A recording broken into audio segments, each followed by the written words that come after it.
everyone, Gaara here and welcome to a brand new tech video. Today I'm gonna talk about this new awesome Dragon Control Warrior deck that I've been playing on my stream today, and I had pretty decent success with it. Let's just jump right into the deck list. I've enjoyed a lot playing this deck, and it was extremely strong, especially versus other shamans, but just in general also against control decks.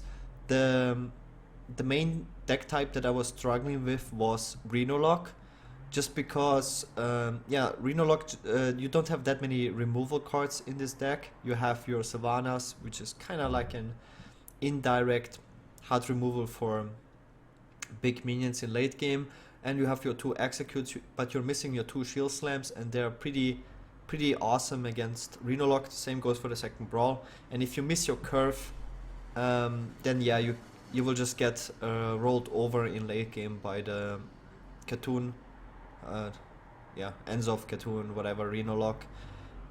And you don't have like any burst damage, which is usually very important. You need a Grammage or a Katoon to just beat the Jiraxes, but you have no big direct damage. So Rhinolock was a very hard matchup.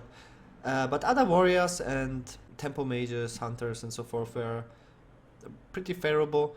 The main reason is when we go over the deck list, we have the double execute. That is one of the best removals in the game, if not the best one. And we have the Alex Strasser champion, which is probably the best 2-drop in the game if you have the Dragon synergy going. You have a 3/3 minion with charge for 2 mana, which is insanely good. It is as good as the Warx most of the time to have.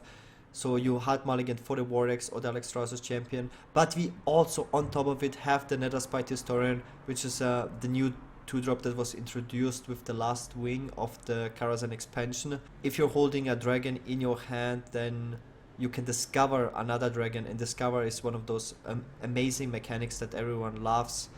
And if you're playing against a control deck, you just choose a minion that is very late game oriented, like a Nefarian or Nyxia or Ysera. And if you're playing against an aggro deck, you pick a second Chillmaw or like another Twilight Guardian, and then you will notice pretty quickly that the card is really not too bad. And it gives you something to do in turn 2 that is just not hero power and pass. And there's actually a lot of situation where just having the additional damage from the Netherspite Historian is pretty valuable. If you combine it with the Ravaging Ghoul as a follow-up, you take out 2-drops, and yeah, it just sticks on the board. It deals with annoying minions like Agents, Squires, Firebats, or Bubbling Books, whatever. You don't really want to waste a weapon charge for such minions. It really fulfills the role of the Armor Smith you played before, but it is a Dragon Synergy card, so it fits more in this deck. So we have the Warx, the Alex Strasser champion, and the Netherspite Historian, and we have the Double Slam that we play in this deck, which works pretty well with just playing a minion on the board and trading efficiently and drawing a card. So when you look at compared to like a Control Warrior list, we have so many cards we can mulligan for in the early game. It is in total 8 cards, which is really awesome. And then we have the very strong Blackwing Technician, which goes off very consistently. It's a super powerful 3-drop. I really like this card. The Brun that goes very well with just any dragon card. Basically almost every dragon in the game has a battle cry effect. And if you get the Brun plus Netherspite Historian, it gives you insane amount of late game against another control deck.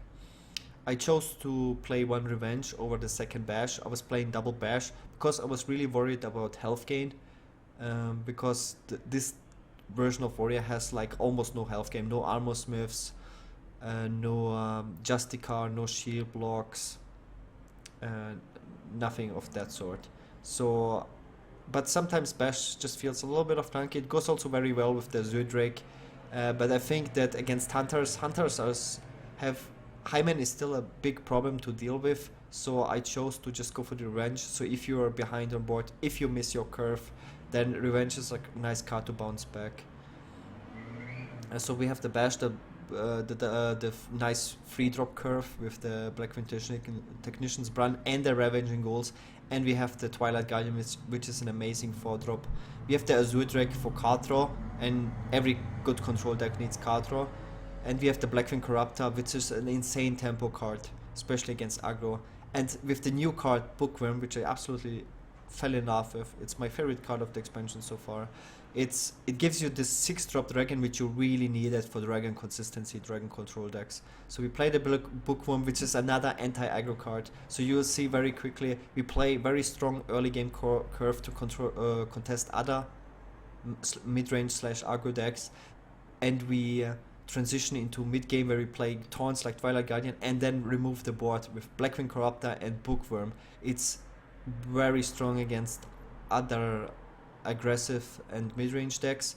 And then we scale into late game with Sylvanas and Shilmore, and Shilmore is another card that is fantastic against those mid-range / aggro decks. And then we have big dragons for the dragon consistency, for the synergy, with Onyxia and Deathwing, which are amazing late game cards, and also Deathwing, an amazing card to just lock out the game against Zoo, for example, or Shaman. I really like this deck so far. I hope you guys like it as well.